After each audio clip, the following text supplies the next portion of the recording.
क्या है नया टॉपिक, बताओ जरा एक बार। अल्पमतधारी का हित, ठीक है। अब इसमें क्या है, ये नया टॉपिक बनेगा एक,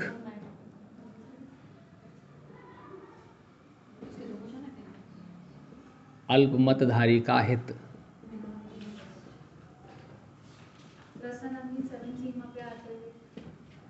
माइनॉरिटी इंटरेस्ट।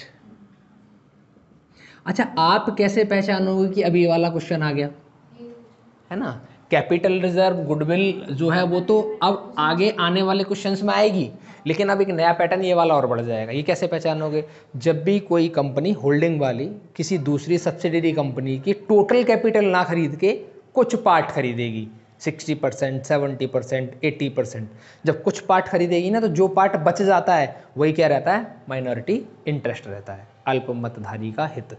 एग्जाम्पल से समझो, दो लिमिटेड है, एक ए लिमिटेड है, इसको बनाया गया है होल्डिंग, एक बी लिमिटेड है, इसको बनाया है सब्सिडरी कंपनी। अब होता क्या है कि किसी भी कंपनी के अपने आप में 100% इक्विटी शेयर होते हैं ना, ये 100% कैपिटल होती है, चाहे वो 1 रुपये की कैपिटल है, चाहे वो 1 लाख रुपए की कैपिटल है। अब ये जो होल्डिंग कंपनी है, इसके पास दो कंडीशन है कि इसकी 100% कैपिटल परचेज कर ले, या फिर 51% से ज़्यादा, या 51% के बराबर। तो क्या किया कि इस कंपनी ने, सब्सिडरी कंपनी की 60% कैपिटल तो खरीद ली, और बची कितनी, 40%। तो ये जो कैपिटल है ये तो होल्डिंग कंपनी के पास ट्रांसफ़र हो गई, और ये जो कैपिटल बची हुई है ये तो अब भी सब्सिडरी कंपनी के पास है ना, होल्डिंग कंपनी के पास नहीं है। तो जो कैपिटल बच जाती है इसी को बोलते हैं अल्प मतधारी, माइनॉरिटी इंटरेस्ट। समझ गए, जो पैसा बच जाएगा सब्सिडरी कंपनी के पास वही क्या रहेगा, अल्पमतधारी रहेगा, माइनॉरिटी इंटरेस्ट। अब इसकी कैलकुलेशन और करनी है अब तुमको, है ना। इसकी कैलकुलेशन में कैसे करेंगे, पहला कैलकुलेशन रहेगा रेशो का, कैलकुलेशन ऑफ रेशो। मैं तुमको बस टॉपिक समझा रहा हूँ, क्वेश्चन अभी समझेंगे, ठीक है। अब कैलकुलेशन ऑफ रेशो किसका, holding ratio,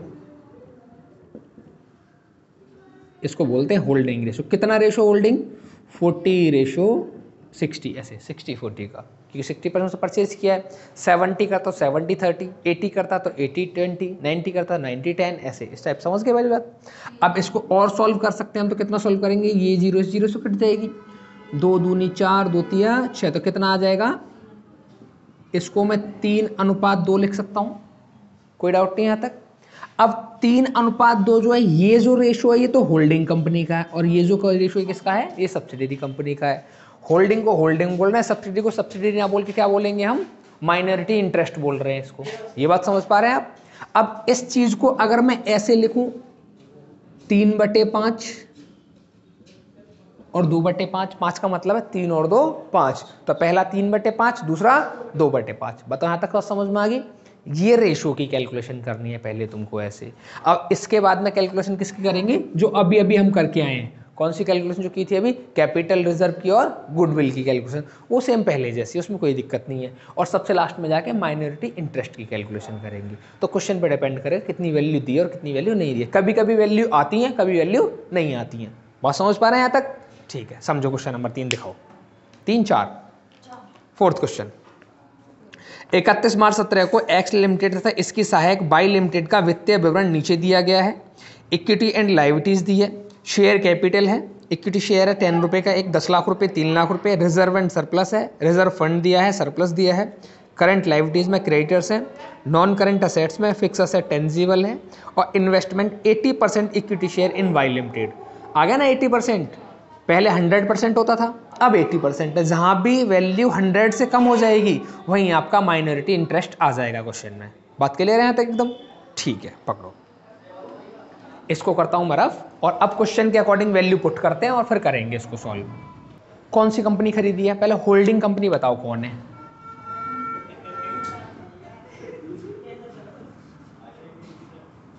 holding company X limited, Y limited है ना। होल्डिंग कंपनी हमारे पास एक्स लिमिटेड, और जो सब्सिडरी कंपनी है वो कौन है, वो है वाई लिमिटेड। तो हमको एक्स लिमिटेड का कैपिटल का तो कोई रोल होता ही नहीं है, रोल किसका? बाई लिमिटेड की कैपिटल का। बताओ बाई लिमिटेड की कैपिटल कितनी है? 3,00,000 रुपए। अब नीचे इन्वेस्टमेंट वैल्यू दे रखी है, तो कितने परसेंट खरीदा उसका? 80% खरीदा है। कहने का मतलब है कि होल्डिंग जो है वो कितने के लिए है? होल्डिंग है 80% के लिए। और कितना पेमेंट किया उसने? 2,00,000 रुपए का। बताओ, ये इंफॉर्मेशन दी हुई है। तो सबसे पहले कैलकुलेशन किसका है? Calculation of holding ratio. कैसे निकालेंगे होल्डिंग रेशियो?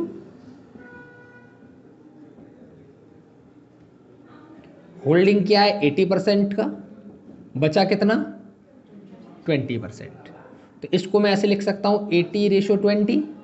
इस 0 से 0 कैंसिल करूंगा, 2 1 कम 2, 2 चौके 8। तो कितना बचेगा? 4:1। क्या इस 4:1 को मैं ऐसे लिख सकता हूं 4/5 और 1/5? ये जो है वो होल्डिंग का रेशो है, और ये जो है सब्सिडरी का या माइनॉरिटी का रेशो है। यहाँ तक बात क्लियर है? रेशो निकालना आ गया? ठीक है। अब कैलकुलेशन किसकी करेंगे? कैलकुलेशन ऑफ कैपिटल रिजर्व या गुडविल, जिसको बोलते हैं कॉस्ट ऑफ कंट्रोल। कैसे निकाल पाते हैं? जो बाई लिमिटेड है, वाई लिमिटेड की कैपिटल कितनी है? 3,00,000 रुपए। क्या पूरा 3,00,000 उसने परचेज किया? नहीं, उसने 80% परचेज किया है। तो परचेज वैल्यू कितनी है? परचेज वैल्यू बेटे 80%। तो कितने का 80%? 3,00,000 का 80%। हाँ, मानो आप 50% फर्नीचर खरीदना चाहते हैं, तो वैल्यू तो काउंट 50% फर्नीचर की करेंगे ना। तो 80% कितना आया? कहने का मतलब ये है कि आपने सिर्फ 2,40,000 रुपए की असेट्स को परचेज किया है। बेशक उसकी कीमत 3,00,000 रुपए थी, लेकिन आपने कितने का परचेज किया है? 2,40,000 का। आपने इन्वेस्टमेंट कितना किया है इसमें? इन्वेस्टमेंट वैल्यू कितनी कर रहे हैं आप? 2,00,000 रुपए। तो आपने चीज ज्यादा की खरीदी है, इन्वेस्टमेंट कम का कर रहे हैं, तो 40,000 आपके बच रहे हैं। तो 40,000 वो जो बच रहे हैं वो क्या है? कैपिटल।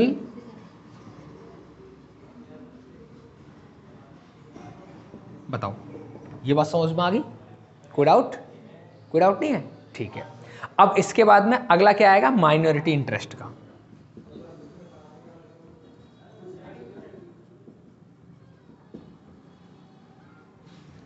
देखो, total value of by limited, कितना वैल्यू बाई लिमिटेड का टोटल मिला के? 3,00,000।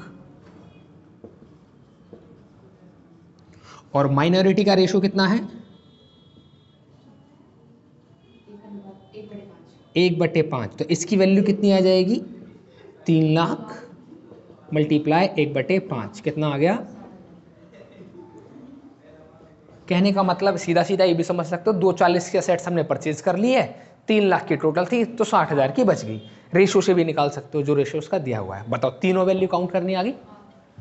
कोई डाउट नहीं? अब लिखना शुरू करते हैं। इक्विटी एंड लायबिलिटीज बताओ कितने की है? अच्छा, first point share holder funds. अब इसमें पॉइंट ए, शेयर कैपिटल कितना? 10 रुपए के एक, और कितने रुपए हैं? 10,00,000 रुपए। तो यहाँ लिखेंगे 1,00,000 share at the rate of 10 रुपए ईच। तो कितना हो जाएगा ये? 10,00,000 रुपये। इसके बाद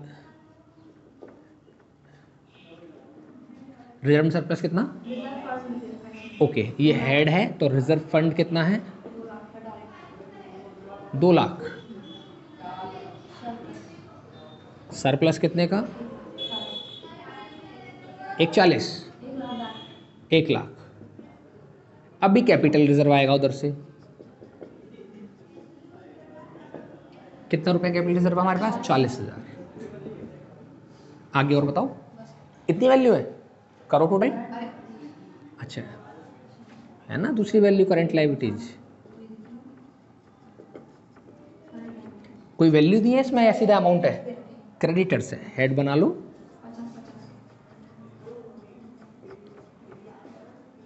50,000 प्लस 50,000 कितना हो गया? 1,00,000 टोटल हो गया। बस करो टोटल जरा एक बार बेटा। जहाँ रिजर्व सरप्लस है ना बेटा, वहाँ पे एक वैल्यू और आएगी अभी, ये वाली माइनॉरिटी इंटरेस्ट वाली है ना, इसको यहाँ पे लिख लो।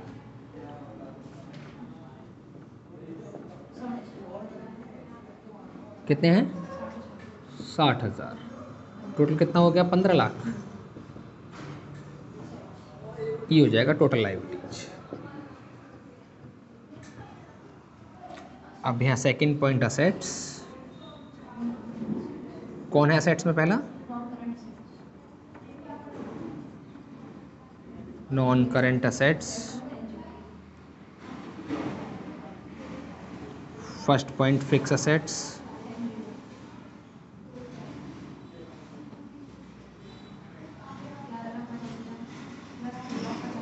ओके 11,50,000, 3,00,000 टोटल मिला के 15,00,000 हो गया। और नहीं है कोई वैल्यू, इसको ऐड करेंगे, यहाँ हो जाएगा 15,00,000।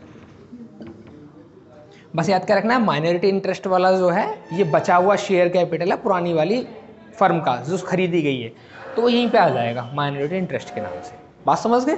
क्लियर एकदम? ठीक है।